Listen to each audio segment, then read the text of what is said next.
Elle est là à la projection du visionnement de presse du 75e anniversaire du vote des femmes. Si quelqu'un connaît à fond le sujet, c'est bien mon invité, Madame Fatima Ouda-Pépin. Bonjour. Oui, bonjour. Vous connaissez la problématique des femmes qui ne sont pas les égales des hommes dans plusieurs domaines, y compris au Maroc où vous êtes né. Oui. Qu'est-ce que vous avez pensé du documentaire? Je pense que c'est un très bon documentaire qui retrace l'histoire de la lutte des femmes pour les droits démocratiques, qui situe cette lutte-là dans un contexte historique de l'évolution de la société québécoise, de la Révolution tranquille et de toute la bataille qui est une véritable épopée qui a été menée par les Québécoises, par les suffragettes pour le droit de vote et le droit d'éligibilité. Vous qui êtes diplômé universitaire et qui connaissez à fond le sujet, vous n'avez rien appris beaucoup dans ce documentaire. Écoutez, ce sont des choses que vous saviez. Je ne suis pas venue ici pour apprendre nécessairement, mais surtout pour voir comment on a traité cette question-là. Je dois aussi vous rappeler que dans ma fonction antérieure comme première vice-présidente de l'Assemblée nationale du Québec, j'ai été responsable du dossier de la condition féminine. J'ai mis sur pied le Cercle des femmes parlementaires qui fonctionne toujours à l'Assemblée, qui est devenue une institution. Mais aussi et surtout, j'ai présidé le comité qui a réalisé le monument en hommage aux femmes en politique, le fameux monument qui est actuellement érigé sur le site de l'Assemblée nationale du Québec. Et qui est le monument le plus visité actuellement. Oui, oui. Ah, alors c'est un monument qui retrace justement la lutte des femmes pour le droit de vote et d'éligibilité. Et c'est un monument à 4 personnages, les 3 suffragettes qui ont milité pour le droit de vote et d'éligibilité des femmes, et la première femme à avoir été élue, Marie-Claire Kirkland.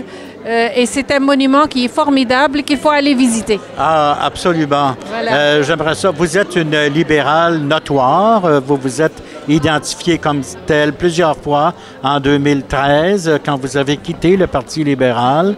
Je n'ai jamais quitté le Parti libéral. Je corrige. Pardon, je corrige moi-même quand vous avez quitté la députation libérale. Je n'ai jamais quitté la députation libérale. C'est-à-dire que le chef du Parti libéral, à ce moment-là, a décidé que je ne devais plus faire partie de l'équipe parce que j'avais un point de vue sur la neutralité religieuse de l'État avec lesquels il était en désaccord. Moi, j'ai trouvé que j'ai suivi heure par heure toute cette saga. Elle fut assez longue. Et j'ai trouvé que le Parti libéral s'était privé d'une force majeure. J'ai estimé à l'époque, et je le maintiens, que vous étiez la personne ressource idéale pour mener à bien ce projet, peu importe le parti politique. Bien, alors écoutez, je respecte votre point de vue.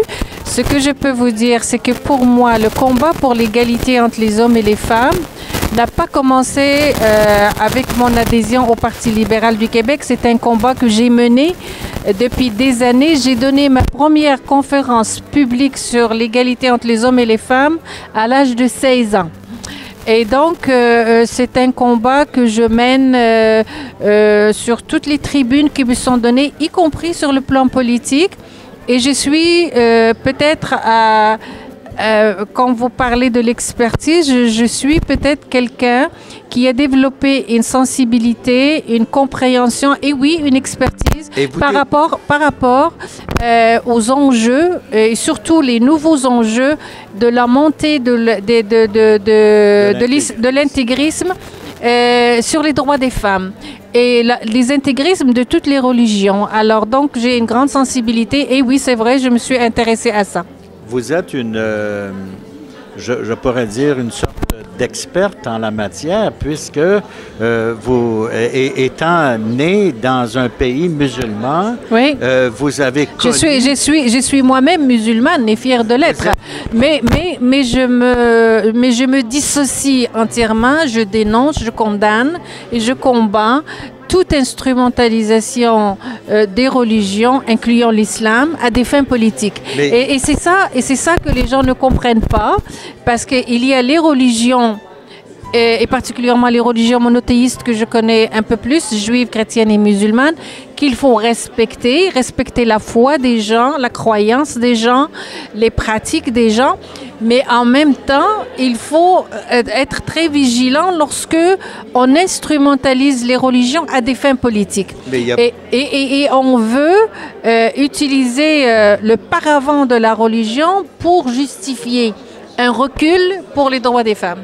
Il y a beaucoup de gens qui exagèrent. Quand on regarde l'État islamique, j'imagine que vous qui connaissez, vous devez fermer les yeux à un moment donné devant toutes ces horreurs. Ouais, c'est des horreurs, c'est dramatique, c'est une tragédie. C'est une tragédie malheureusement qui est menée en référence avec ma religion, l'islam. Ouais. Mais vous savez, les religions à travers l'histoire ont été instrumentalisées à des fins politiques, qu'il s'agisse du catholicisme ou qu'il s'agisse du protestantisme ou qu'il s'agisse du hindouisme. Vous croyez que c'est passager, que ça ne va pas s'étendre à la planète?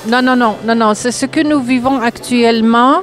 Ce n'est pas un phénomène passager parce qu'il y a plusieurs causes à cela et parce qu'il y a des conditions objectives à l'interne et à l'externe qui font que ces problèmes-là vont rester là tant et aussi longtemps qu'on ne se sera pas attaqué à la racine du mal. Et actuellement, les mesures qui sont mises de l'avant par les pays démocratiques, les pays occidentaux en général, les États-Unis, le Canada, les pays européens, c'est des mesures sécuritaires. La sécurité dans ce domaine, elle a ses limites. Elle est nécessaire, mais elle a ses limites. Il faut travailler sur les autres aspects qui vont faire qu'on va rejoindre les gens et on va les sortir des griffes de ces mouvements-là. Vous semblez dire qu'on ne s'attaque pas à la racine du mal, justement. En effet. Mais regardez, à chaque fois que les Américains ou la coalition occidentale est intervenue militairement, que ce soit en Afghanistan, que ce soit en Irak, que ce soit en Libye, que ce soit en Somalie ou ailleurs, ça a généré d'autres mouvements et ça a créé des constellations de groupes qui sont actuellement en train de mettre la sécurité nationale de plusieurs pays et la sécurité internationale en jeu. Alors, quel sera finalement le... C'est à suivre. C'est à suivre. Beaucoup d'attention. Oui, alors moi, comme je vous ai dit, on a parlé de la condition féminine. Oui. Et je vous ai dit que c'est un combat que je mène depuis que j'étais très jeune.